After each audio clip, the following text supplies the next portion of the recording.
بہت افسوس کی بات ہے آپ نے جو ہے پاکستان کے لیے غلط القاب استعمال کیے. ہمارے اسلامی ہیرو جنہوں نے جہاد کیے ان کے بارے میں آپ نے غلط القاب استعمال کیے, اور پھر ہمارے ڈیفنس منسٹر خواجہ آصف کے بیان پر آپ نے غلط زبان استعمال کی. آپ تمام میں مسلم بھائیوں سے ریکویسٹ کروں گا ان کے چینل کا بائیکاٹ کریں, ان کو انسبسکرائب کریں. یہ ایک فسادی فتنہ انسان ہے جو ہمیشہ پاکستان کے بارے میں, افواج پاکستان کے بارے میں غلط القاب استعمال کرتا ہے. اسے کچھ پتہ نہیں, یہ نشے میں, یہ ان کی افواج کا یہی حال ہے. یہ نشے کے اندر دھارو درم پینے والے لوگ ہیں. ان کی باتوں پہ آپ یقین نہیں کریں, ان کا بائیکاٹ کریں اور انہیں انسبسکرائب کریں. اور جہاں میں بھی یوٹیوبرز جتنے بھی ہیں ہمارے پاکستانی, میں ان کو کہوں گا اس بارے میں وہ ویڈیو بنائیں اور اس لعنتی انسان کے بارے میں بنائیں تاکہ یہ ڈسکریج ہو. یہ جو بیانیہ لے کے چل رہا ہے پاکستان کے خلاف, ہم تو کبھی بھی انڈیا کے خلاف یا کسی کے خلاف ویڈیو نہیں بناتے ہیں. یہ ہمیشہ بلوچستان کے حوالے سے, وہاں جو BLA کام کر رہی ہے ان کو یہ ہیرو بنا رہا ہے. ٹھیک ہے, ظاہر ہے انڈیا کی انوالومنٹ ہے وہاں پہ, انڈیا بھرپور طریقے سے وہاں انوالو ہے. افغانستان کے ذریعے دہشت گردی کروا رہا ہے KPK میں, اور بلوچستان میں ایران کی بارڈر ہے, وہاں یہ چھپے ہوئے ہیں جہاں سے یہ حملہ کرتے ہیں اور وہیں جا کے یہ چھپ جاتے ہیں. تو میں آرمی چیف سے بھی ریکویسٹ کروں گا کہ جی یہ جو میجر گورف آریہ ہے ان کو جو ہے شٹ اپ کال دے, کیونکہ یہ پاکستان کے بارے میں, ہماری افواج پاکستان کے بارے میں, اور ہمارے جو اسلامی ہیرو ہیں محمود غزنوی, محمد بن قاسم اور دیگر ہمارے جو ہیروز ہیں ان کے بارے میں انہوں نے غلط القاب استعمال کیے. لہٰذا ان کی شکایت جو ہے ہندوستان گورنمنٹ سے کی جائے تاکہ یہ شخص جو ہے, یہ شر پسند شخص شر نہ پھیلا سکے مزید. تو میری یہ ریکویسٹ ہوگی آرمی چیف صاحب سے اور حکومت پاکستان سے, اس شر پسند عناصر کو, میجر گوبر عارف کو لگام دیں. اور انڈین گورنمنٹ سے بھی میں ریکویسٹ کروں گا کہ وہ اس بارے میں اس شخص کو لگام دے, کیونکہ یہ ہمارے اسلامی ہیروز کے بارے میں اور پاکستان اور افواج پاکستان کے بارے میں یہ غلط القاب استعمال کر رہا ہے. اس سے پہلے کی ویڈیو میں انہوں نے ہمارے میزائل کا مذاق اڑایا, کہا کہ میزائل پر جو ہے ٹنگ پانگ چائنا کا ہوتا ہے اور اس پہ پینٹ کیا ہوا ہوتا ہے. اگر تھنر مارا جائے تو نیچے چنگ پانگ لکھا ہوا نظر آئے گا. بھائی امریکہ نے چائنا پہ پابندی نہیں لگائی ہے. امریکہ نے ہماری جو 4 کمپنیاں تھیں جو ریسرچ کر رہی تھیں میزائل کے حوالے سے, ٹیکنالوجی کے حوالے سے, اس پہ پابندی لگی ہے.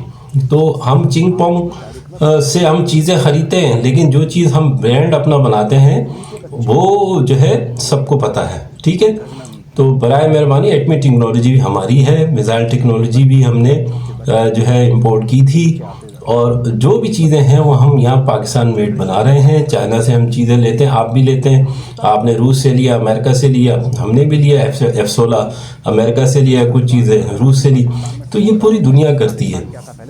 ٹھیک ہے, تو برائے مہربانی میں انڈین گورنمنٹ سے بھی کہوں گا, پاکستان گورنمنٹ سے بھی کہوں گا, یہ شخص شر پھیلا رہا ہے, اسے لگام دی جائے. تو ناظرین آخر میں آپ یہ ویڈیو کلپ میں میجر گورف آریہ کے لیے بھی اور اپنے ناظرین کے لیے بھی کہ محمود غزنوی نے کیا جو ہے کارنامے سر انجام دیے اسلام کے لیے. وہ ایک جہادی انسان تھا, جرنیل تھا, جس نے 17 حملے کیے ہندوستان پر. یہ آپ لاسٹ میں ناظرین ضرور دیکھیں اور مجھے اجازت دیں. یہ جو ہے میجر گورف آریہ کی جو تاریخ ہے نا, اس کو تاریخ دکھانے کے لیے میں نے یہ ویڈیو آخر میں لگائی ہے, وہ بھی دیکھیں لازمی. دیکھنے کا بہت شکریہ, thank you very much. Pakistan زندہ باد, ہمیشہ پائندہ باد. اللہ حافظ. تم نے نام اس لیے رکھے نا, یہ ہمارے ہیرو نہیں ہیں. تو بھائی خواجہ آصف صاحب آپ ڈیفنس منسٹر ہیں, نام چینج کر لیجئے, ایک میسائل کا نام رکھ دیجئے مولا جٹ, ہے نا, ایسے کر کے جو بھی پاکستان ایک نوری نٹ کر دیجئے, کیا فرق پڑتا ہے. آپ اپنے میسائلوں کا نام نہیں, یہ سائیکولوجیکل وارفیئر ہے اور یہ بچہ ہے ابھی خواجہ آصف. دوستوں میں ایک بات بتانا چاہیے, یہ جو جگہ ہے گھور, جہاں سے محمد گھوری آیا, یہ گھور ہے کہاں پہ, ویئر از دا پلیس, یہ افغانستان میں. یہ غزنی کہاں پہ ہے,